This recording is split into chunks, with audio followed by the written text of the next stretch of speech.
观众朋友，大高线台东市历史磅空早起10点的时阵，有一台轿车哪像讲是西进向启动到一只客运哦，也轿车的驾驶呢是无喘气心跳送病院来急救，也客运的司机甲一个乘客嘛着轻伤送病院治疗，也到底是安怎来发生这件事故？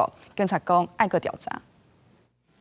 早起10点左右，台九线台东市历史磅空附近的监视器翕到，这台落来的轿车突然间偏到对向的车道，启动到上北的这台白色的客运，客运闪未过启动到安全岛一丛树仔才停落。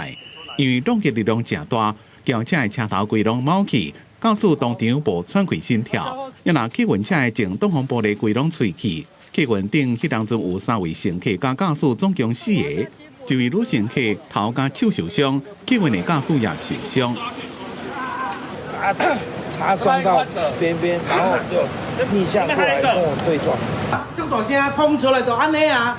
这件车祸总共3个人送病去，轿车的司机即马还阁伫咧抢救。警方已经清除车祸的现场，车已经会让过。一拿车祸发生的原因，警方也会调查。公司新闻采访报道。